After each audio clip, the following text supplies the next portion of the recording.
Bienvenidas, bienvenidos. Muchas gracias por venir a la presentación del Nacimiento del Sujeto del Inconsciente, que es mi primer libro. Bueno, estoy muy contento porque estén acá y por los expositores. No voy a hablar mucho, me voy a tomar 5 minutitos, mi momento aptra para agradecer.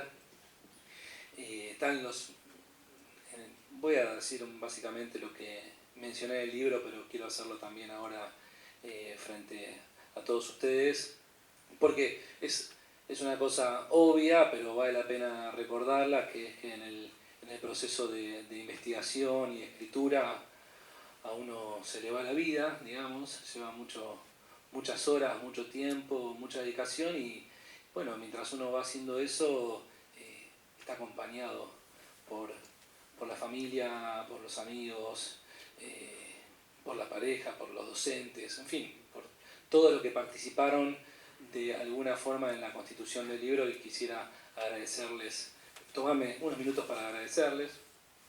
En principio, bueno, el libro es el resultado de una tesis de maestría que cursé en la Facultad de Filosofía, producto de una edición de esa tesis, por lo cual quiero agradecer en primer lugar a quienes fueron mis jurados de la tesis, a Osvaldo Delgado, a Juan Pablo Sabino y a Roque Farrán, con quienes ya tenemos un lazo de amistad.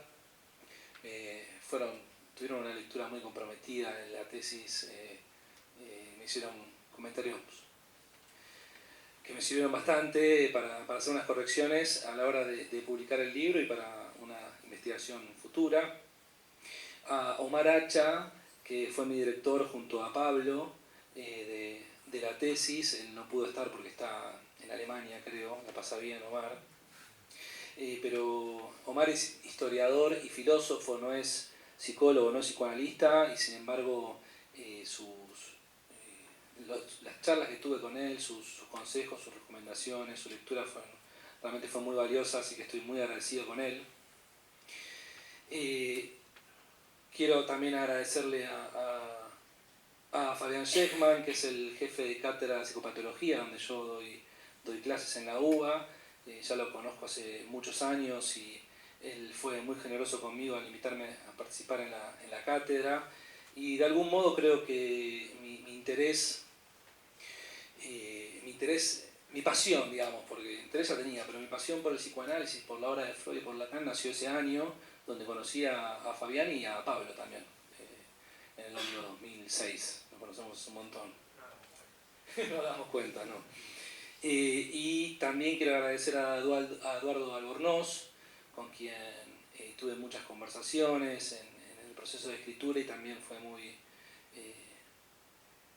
grata las conversaciones que tuve con él y me sirvieron mucho a la hora de la escritura. Bueno, a todos los compañeros de los espacios de trabajo, a todos mis compañeros de Apola, de Apertura para Otro Lacan, de la cátedra 2 de Psicopato y también del proyecto de investigación de UASIT. Son todos espacios de trabajo donde afortunadamente uno tiene la posibilidad de exponer las ideas. Vieron cómo es que las ideas terminan de cerrarse cuando uno las expone, ¿no? Las pone a trabajar, a dialogar.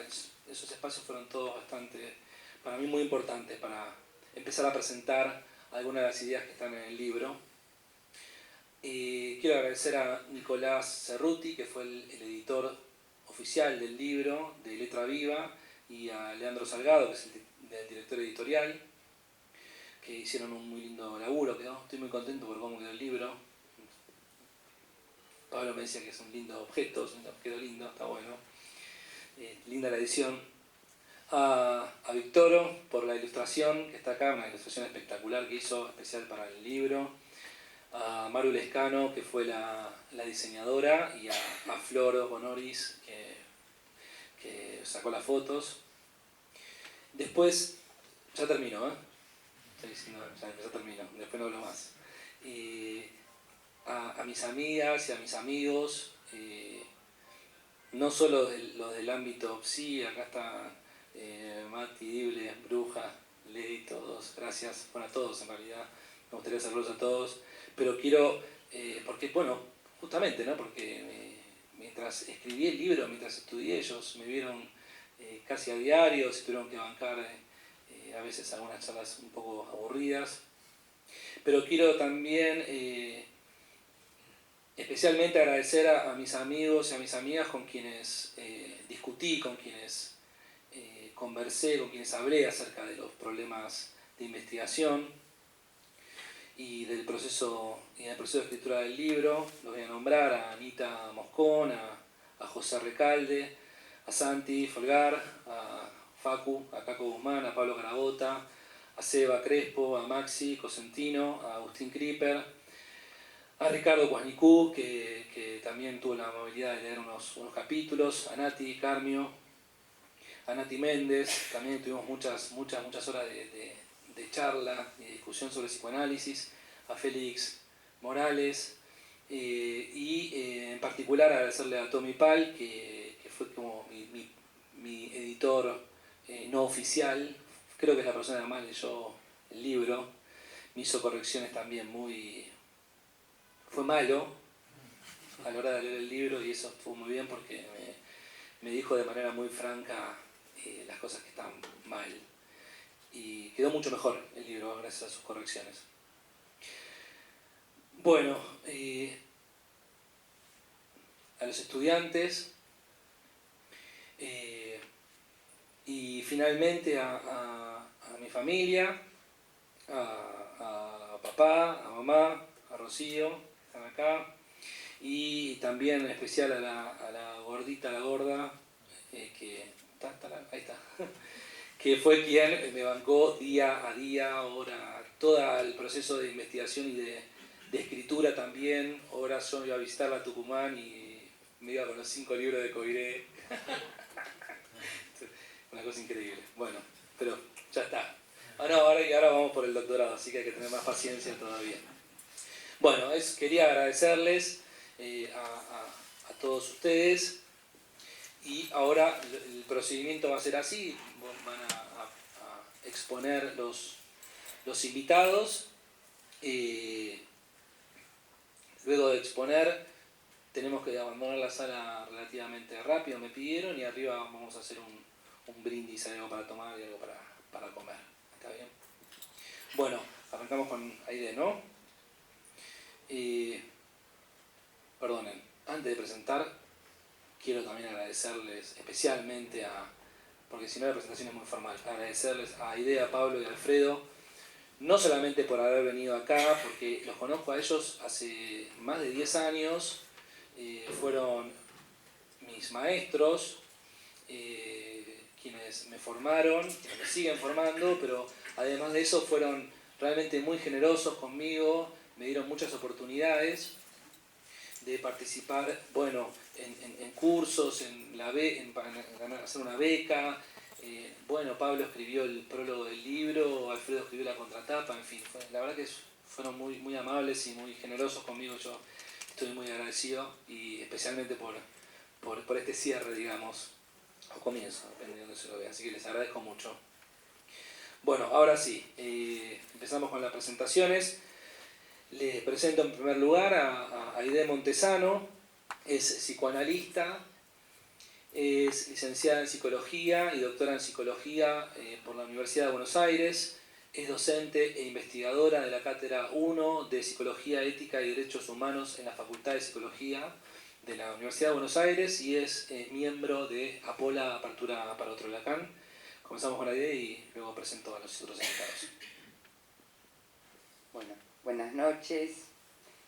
Realmente para mí también es una alegría y bueno, es un honor ser convocado para estas instancias donde entiendo que la aparición de un nuevo libro siempre es una celebración. Y en este caso celebramos el nacimiento del sujeto del inconsciente, de Bruno Bonoris, pero por lo que ha dicho pareciera que hay una larga lista, no digo de coautores, pero sí de partícipes necesarios, ¿sí? Bien, y una de las cuestiones que por ahí comentábamos afuera, que la presentación de un libro en nuestro ámbito pareciera que no cuenta con categorías previas como cuando se presentan libros en el ámbito literario, ¿no? La crítica literaria tiene como bastante bien establecido qué categorías. Y en este punto, claro, cuando leía el libro, además con la clara intención de venir aquí a decir algo, desde ya el libro me entusiasmó muchísimo y también me preguntaba, bueno, pero ¿qué transmitir?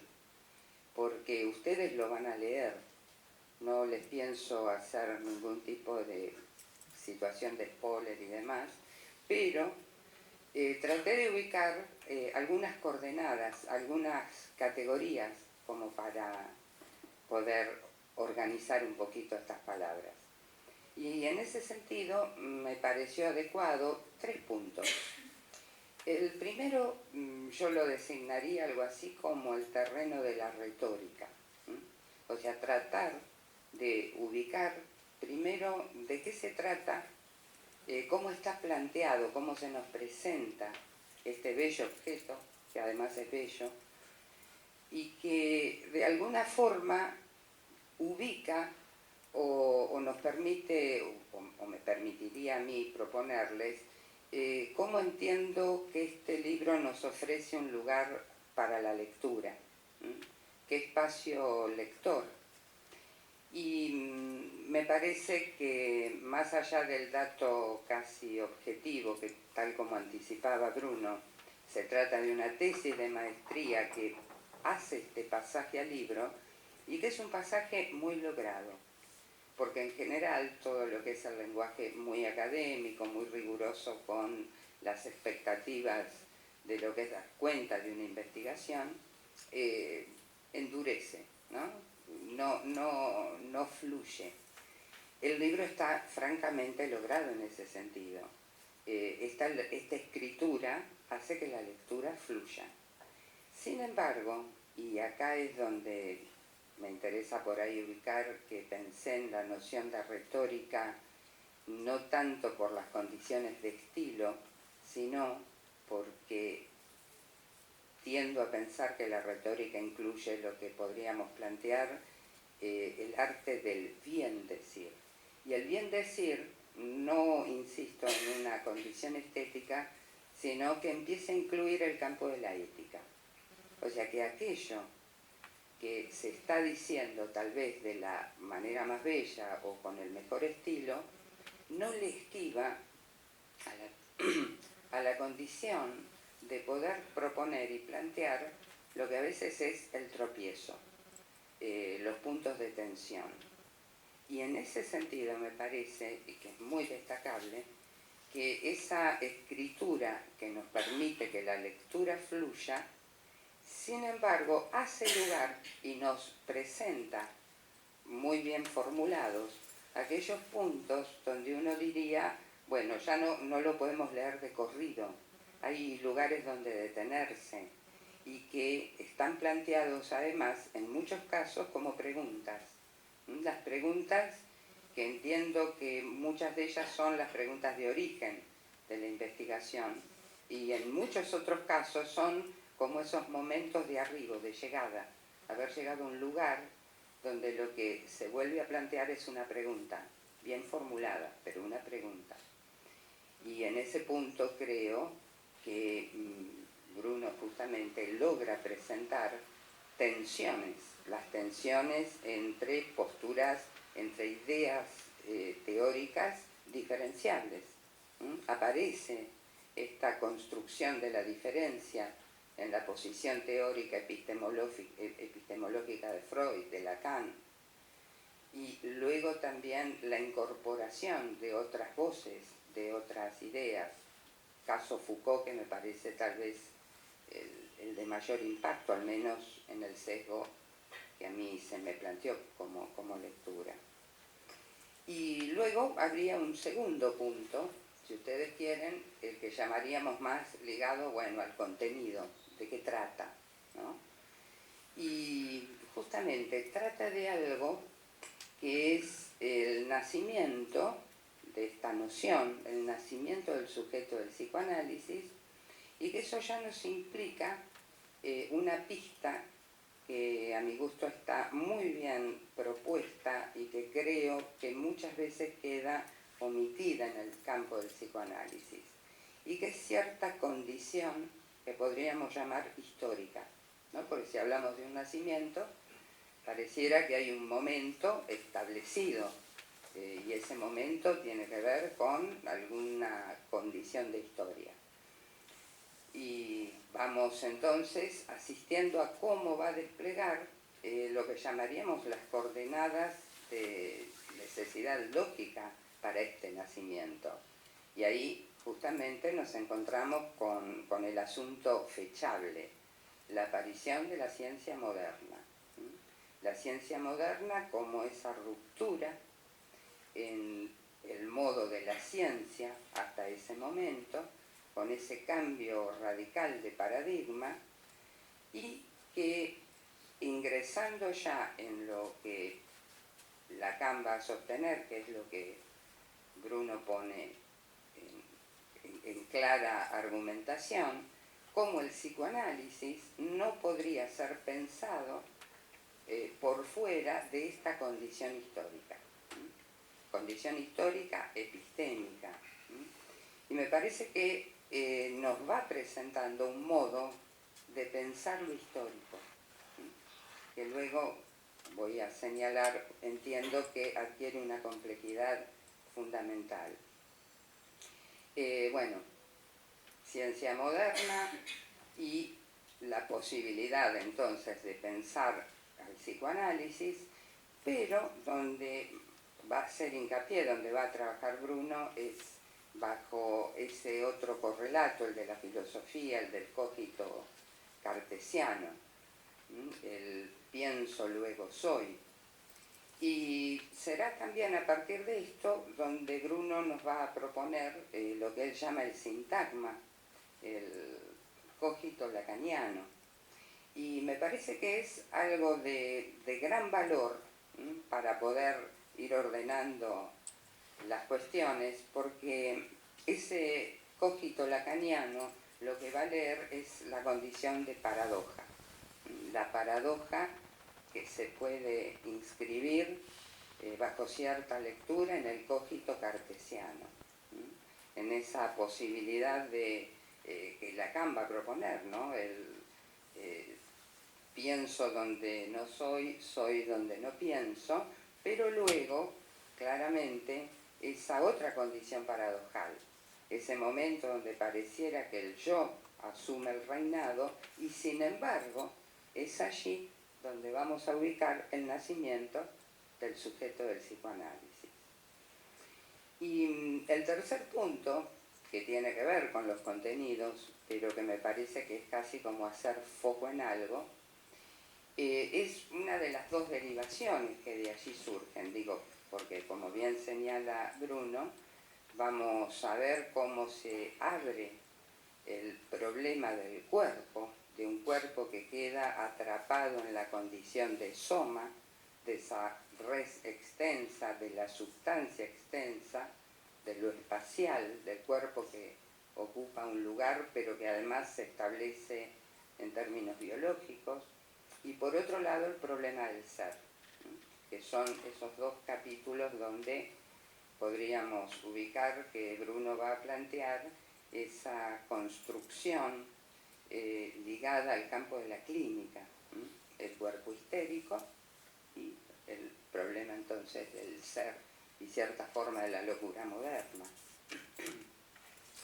Pero les decía que me quería detener, hacer foco justamente en ese tercer capítulo, el del cuerpo histérico, porque allí, junto con esta condición de esa dualidad del soma y de la psiquis, podríamos decir, ¿no?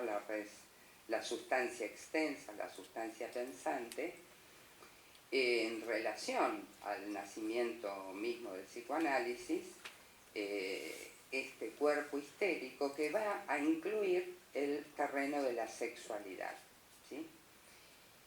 Y creo que es ahí donde nos da la posibilidad el texto de Bruno de ordenar la cuestión con ese intervalo que él propone vía Foucault, donde la sexualidad entonces va a aparecer en el campo de la historia, ¿no? La historia de la sexualidad. O sea, algo que amerita ser situado históricamente y que articula con lo que decíamos al principio, esa condición de lo que va dando fechas, pero que está ubicado en relación al campo, a una cuestión de episteme, donde por un lado esa variación de valor con la que la sexualidad ha sido transitada, ordenada en la cultura, en los diferentes momentos, uno podría plantear que entonces ese origen, ese nacimiento del campo de la ciencia como inscripción histórica, que además ubica como efecto al sujeto de la ciencia, sujeto dividido entre saber y verdad, que dirá Lacan que es aquel del que se ocupa el psicoanálisis, ubica una dimensión de la historia que me parece que va a quedar complejizada justamente con esa otra manera de situar, por ejemplo, la historia de la sexualidad, donde esa complejidad nos permite decir, sin embargo, esas distintas formas en las que podríamos llamar lo actual ubica el campo de la sexualidad, aún todas las derivaciones al lado de las nuevas parentalidades y demás, son aspectos de una historia, pero que sin embargo no han modificado o no modifican la condición de ese sujeto dividido entre saber y verdad. Porque además no podríamos plantear que ese sujeto esté dividido en términos de género. No hablamos de sujeto y sujeta, al menos no en nuestro ámbito. Y entiendo que esto es también un modo en el que podemos empezar a ordenar la posibilidad de un intercambio, de un debate, justamente con discursos de género. Tal vez hasta interrogarnos, bueno, ¿qué habrá en que hoy es el movimiento de las mujeres? En que hace algún tiempo fue el cuerpo histérico asociado, además pareciera que era como una condición de equivalencia, también del lado del cuerpo de la mujer, ¿no? Esto entiendo que son preguntas posibles a formularse, pero creo que lo que más me interesó en este asunto es que Bruno nos da la posibilidad de ubicar un ordenamiento para ese debate, pero fundamentalmente porque nos va a proponer o nos va a permitir ordenar el debate aún dentro del campo del psicoanálisis, porque me parece que en ese sentido todavía hay muchas cuestiones que Bruno nos presenta como para poder considerar. Debates de género, nuevas parentalidades y demás. Creo que también como otra condición, con esto concluyo, muchas veces pareciera que el psicoanálisis no nos podría habilitar a encontrar algo nuevo, ¿no? Todo habría sido dicho ya. Sin embargo, creo justamente que este trabajo pone en evidencia que tal vez el psicoanálisis, bajo cierta posición epistémica, incluye que siempre podrá advenir algo nuevo para pensar. Gracias.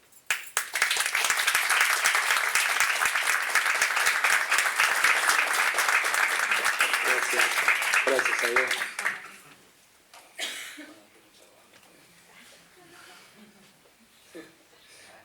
presento ahora a Pablo Muñoz, es psicoanalista, es licenciado en psicología, magíster en psicoanálisis y doctor en psicología de la Universidad de Buenos Aires, es profesor titular de psicopatología de la Facultad de Psicología de la Universidad Nacional de Córdoba y profesor adjunto a cargo de Psicología Fenomenológica y Existencial de la Facultad de Psicología de la UBA.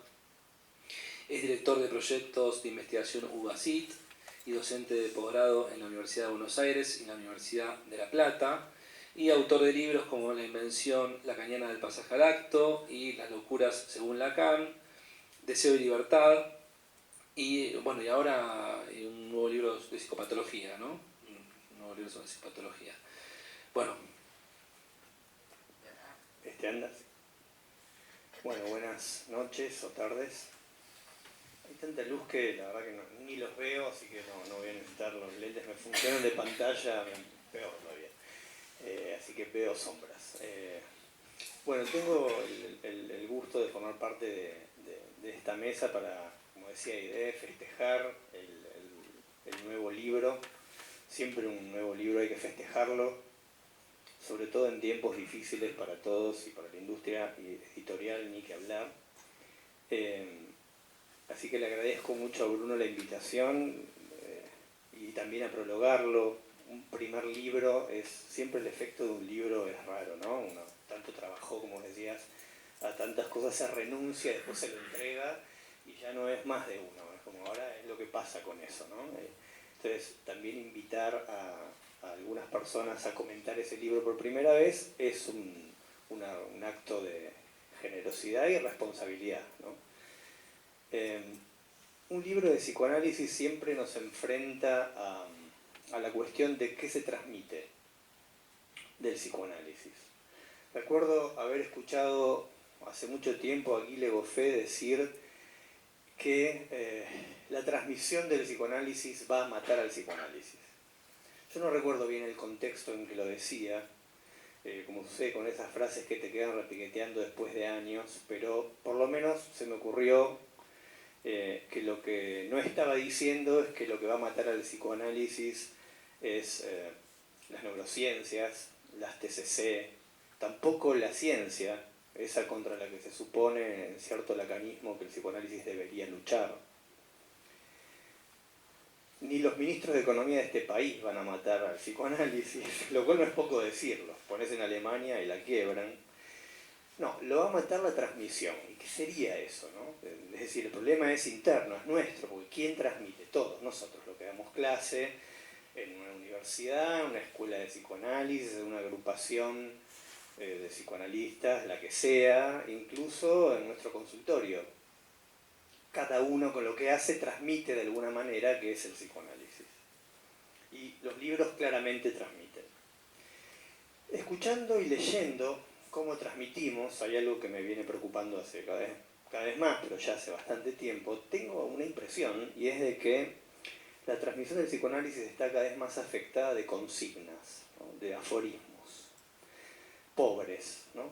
Cada vez más la transmisión se hace en fórmulas convertidas en consignas machacadas que se vacían, que terminan por decir todo, que es lo mismo que decir nada. Libros enteros que se hacen calcándose unos a otros en base a 3 o 4 frases mágicas del amo de turno. Y a este respecto cabe una reflexión, ¿no? Que tendríamos que hacer los que estamos interesados en transmitir psicoanálisis. Es sabido el esfuerzo de Lacan por alcanzar una transmisión formalizada del psicoanálisis, recurriendo a lógica matemática sobre todo, a partir de su álgebra, esa hecha de unas letritas muy peculiares que para nosotros tienen mucha importancia. También lo hace con fórmulas hechas de palabras.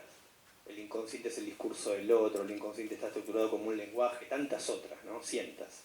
Hay que reconocer esa enorme capacidad que tenía Lacan para producir esas fórmulas concisas, ¿no? Para concentrar un decir. Y que reitera una y otra vez, les va dando, digamos, un estatuto axiomático. Pero por eso, encontrarse con un libro como el de Bruno es para festejar doblemente, ¿no? Porque tiene la posibilidad o la capacidad de detenerse puntillosamente en esto que podría ser una fórmula, ¿no? Es decir, el sujeto del psicoanálisis es el sujeto de la ciencia. Lo hace sin dogmatismos, la contextúa, sitúa las interlocuciones con una actitud de lectura crítica que empuja, digamos, los argumentos hasta el límite y logra producir sus propias conclusiones. Y en esto me parece que su trabajo es destacable. También se destaca el tema mismo que elige, el sujeto del inconsciente y su relación con el surgimiento de la ciencia. No voy a reiterar lo que dice el libro ni algunas cosas que dije en el prólogo, invito calurosamente a que lo compren, pero me parece que esto es importante de subrayar porque además de padecer de consignas, creo que padecemos en esta época un psicoanálisis que nos inunda con la premisa de lo nuevo, ¿no? que surgiría de una época calificada como del otro que no existe, con un montón de consecuencias que eso trae, ¿no? Como una clínica del goce, que sería la clínica del último Lacan, entendido sobre todo como corporal, cierta idealización o entronización de un sintagma peculiar que produce Lacan, sustancia gozante, va a parar al lugar de esa cosa con lo que los psicoanalistas debemos trabajar. Y por eso se encuentra, además no sabemos en qué clase de estadísticas o estudios epidemiológicos, una proliferación de nuevos síntomas, en los que el elemento común es el cuerpo afectado, que configuraría una nueva clínica, anorexias, bulimias, toxicomanías, ataques de pánico, neoconversiones histéricas, son nombres raros que aparecen, a partir de lo que se vende o se propone un psicoanálisis actualizado, ¿no? Nuevas patologías, nuevas subjetividades, nuevas presentaciones clínicas, nuevas sexualidades, nuevas técnicas, nuevas formas de intervenir para estar a la altura, porque lo simbólico ya no es lo que era, lo imaginario tampoco, y lo real ni les cuento, ¿no? Ante el pasmo que provoca todo esto, digamos, que habla a mí, me gustó bastante, ¿no? De la degradación del psicoanálisis en términos pobres, escasamente fundados, un libro sobre el sujeto sorprende. Yo asisto casi con azoro sistemáticamente por mis actividades en la universidad a estudiantes y recientes graduados que hablan muy fácilmente del sintón, del parletre, del acotamiento del goce, pero no tienen la más pálida idea de qué es el sujeto en psicoanálisis. Y que obviamente es un pilar fundamental de la teoría de Lacan. Como decía Ide, el sujeto es un tipo o una tipa, ¿no? Pero decías que no dicen la sujeta. Conozco algunos profesores que dicen la sujeto, porque es una mujer, ¿no? Y ahora imagino que para ser cool y estar a la altura dirán le sujete, ¿no? Probablemente, no sé. Hace poco se me ocurrió, conversando con un grupo de colegas sobre el concepto de sujeto de Lacan y algunos problemas que estábamos trabajando en articulación con la noción de goce, que deberíamos tomarlos como una especie de termómetro, ¿no? de medidor, de modo que todo lo que decimos, cuando transmitimos psicoanálisis, lo pasemos, ¿no? por el goce, por el sujeto, a ver si es acorde o no a ese concepto. Es decir, sería como una especie de criba, la criba del sujeto, lo podríamos llamar, pasamos por ahí nuestras ideas y vemos si eso condice con cómo Lacan propuso el concepto de sujeto para el psicoanálisis. Y eso nos daría la medida de nuestros desvíos. También es preciso destacar el trabajo de Bruno en torno de la definición de lo real como imposible. Es otra de esas tantas frases que van a parar rápido al aforismo mecánico, pero que no se explica mucho.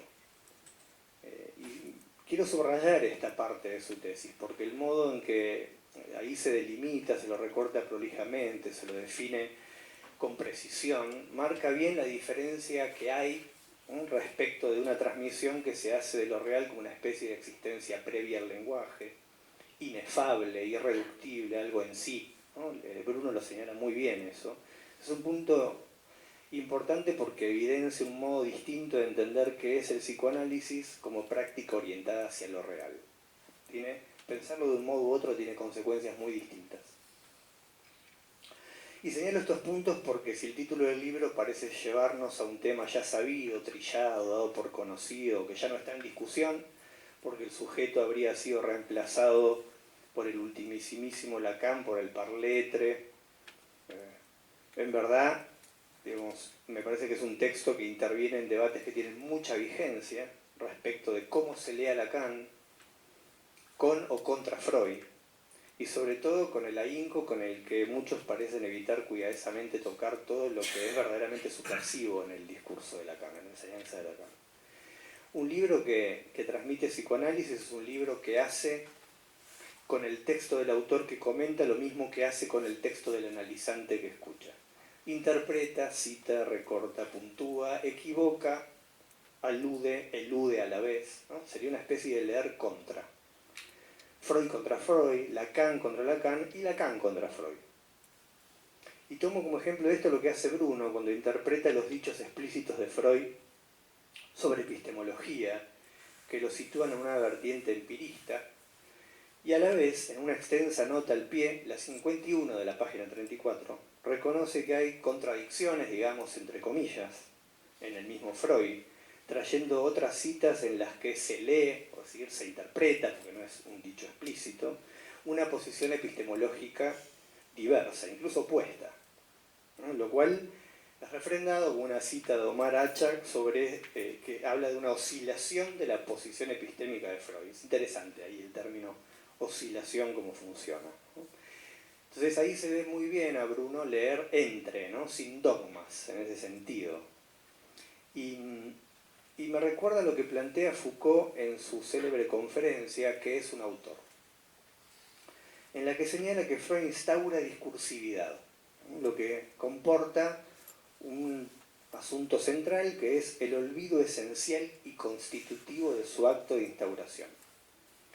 Volver al texto de Freud es volver a lo que está presente en él, pero a la vez, y cito a Foucault, se regresa a lo que está marcado en hueco, en ausencia, como laguna.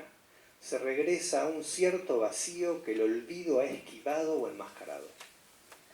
El pleno acuerdo de Lacan, que expresa al final de esa conferencia, porque estaba ahí sentado, vale como confesión respecto de su retorno a lo no dicho por Freud, que muchas veces queda oculto tras la mera reiteración mecánica y automática de sus términos. Y por eso irreflexiva, ¿no? Así como se evidencia en la mera traducción de los términos de Freud en los más actualizados que vendrían a ser los de Lacan, sin advertir la transformación que implican. Si Freud es un fundador, no lo es porque habilita un ejército de repetidores, sino fundamentalmente porque hizo posible la diferencia respecto de lo que él dijo. Solo eso hace factible e incluso exigible, podríamos decir, plantearse un retorno al origen en tanto que perdido. Lacan, es cierto, escandalizó al psicoanálisis de su época, operó sobre Freud y produjo un giro homólogo al que Einstein produjo sobre Newton. Si Newton fue quien estableció una visión del mundo como mecánica, Einstein la generalizó de una manera tal que pudo cambiar las hipótesis newtonianas sobre la estabilidad del mundo en su relatividad generalizada, cambiando los parámetros de la experiencia, pero manteniendo a su vez los resultados. Eso lo plantearon tanto Éric Laurent, Guy Le Goffet, no sé quién fue primero, entre ellos no se citan tampoco, así que no sabría, no me acuerdo. Bruno trabaja en el libro estos problemas muy bien, porque tienen que ver con la historia de la ciencia, y muestra con claridad cómo Lacan se sirve de esas referencias. Creo que esto nos permite a los lectores notar ese espíritu subversivo de Lacan, que le facilitó conservar los resultados freudianos cambiando los parámetros de la experiencia, lo cual le permitió modificar, adaptar el discurso freudiano a la experiencia del siglo XXI, conservando el conjunto de los resultados. Como Einstein con Newton, Lacan generaliza a Freud y lo hace pasar al psicoanálisis a la edad de la lógica, de las matemáticas. Me parece que ahí hay una enorme transformación, operación de Lacan sobre Freud.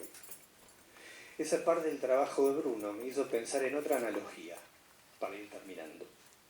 se podría hacer una analogía entre lo que Lacan fue para el psicoanálisis y lo que Filippo Brunelleschi fue para la arquitectura.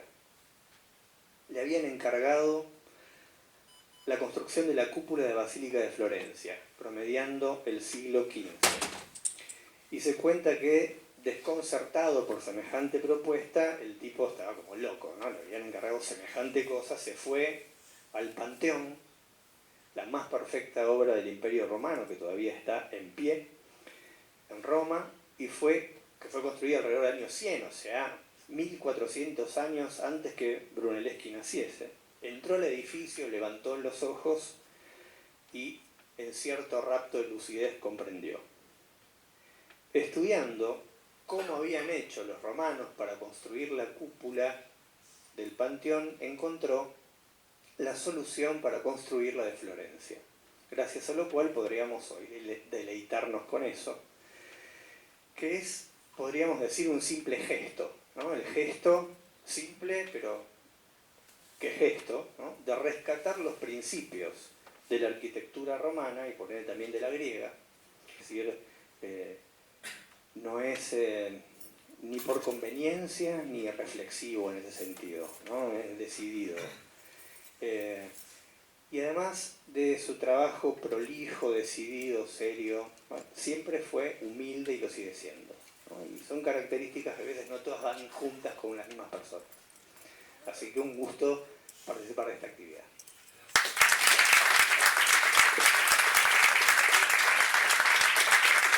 Muchas gracias. Bueno, y pasamos entonces al último expositor. Les presento a Alfredo Edelstein. Es psicoanalista también, es licenciado en psicología y doctor en psicología por la Universidad de Buenos Aires, donde ejerció la docencia universitaria durante 30 años, es director de Apola Internacional, esa fractura para otro Lacan, refundada recientemente. Es docente de posgrado en Argentina, Chile, México, Bolivia, Costa Rica, España, Italia. También viaja por el mundo, Alfredo. Y es autor de libros como El grafo del deseo, que también está traducido, eso para el ámbito del psicoanálisis es muy notable, quiero decirles, especialmente en Argentina, es un libro traducido al italiano, al portugués y al inglés. La topología en la clínica psicoanalítica, otro Lacan, el origen del sujeto del psicoanálisis, ¿no? Que es, creo que es el último libro. Bueno, gracias, Alfredo.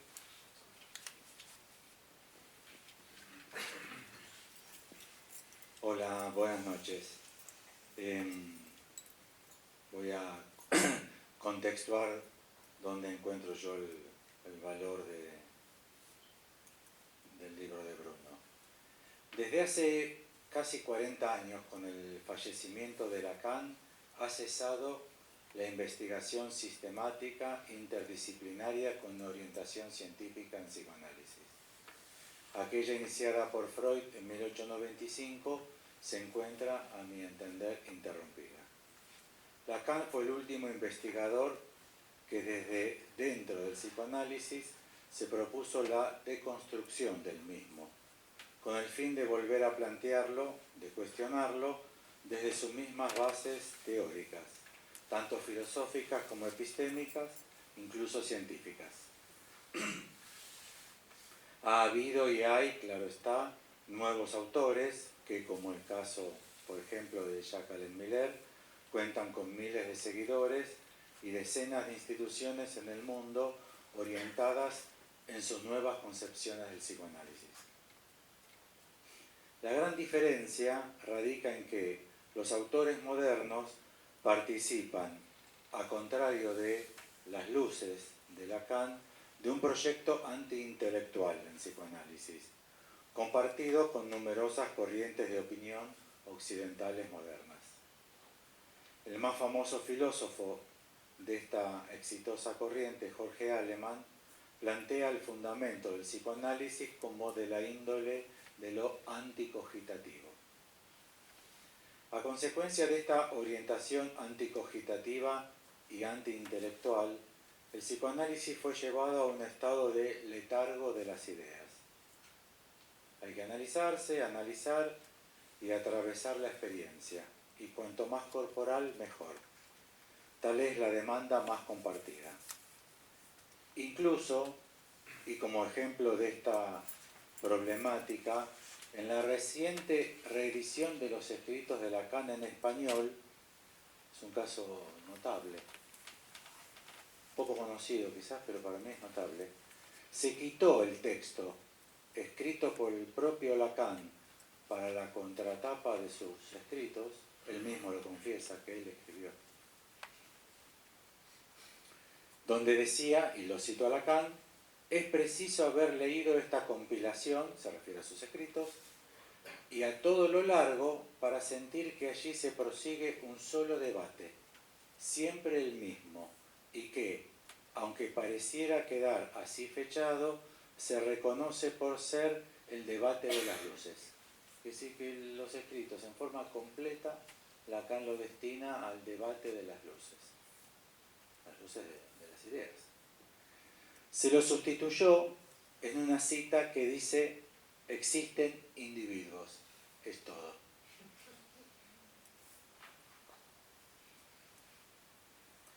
En el libro de Bruno, que tengo el honor de presentarles, se encuentra una tendencia que va afortunadamente en contra de esta corriente del pensamiento, enemiga del pensamiento.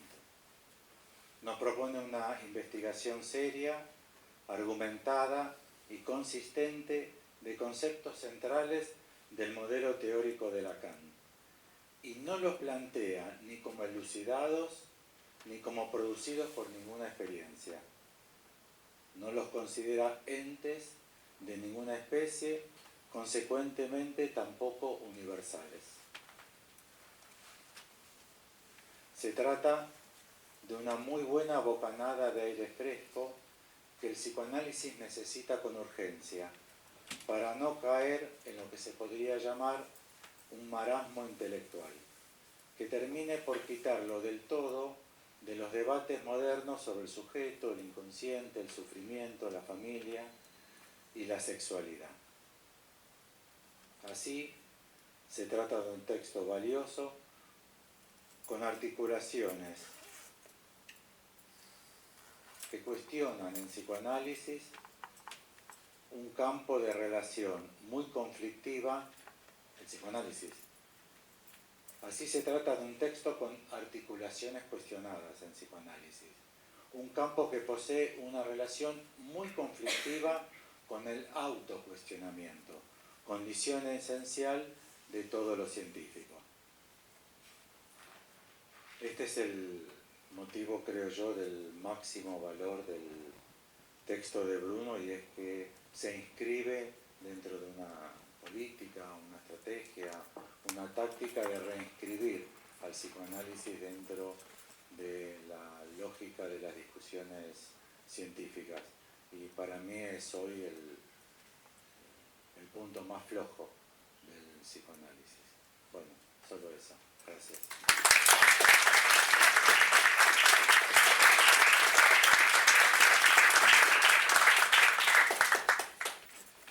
Bueno, muchas gracias a los tres. Y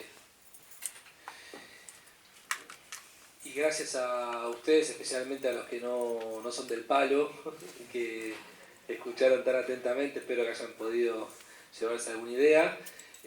Bueno, y ahora hacemos arriba, va a haber algo para tomar, algo para comer, así que si les parece nos encontramos arriba. Muchas gracias. Bueno, llévense el libro, ¿no? Gracias.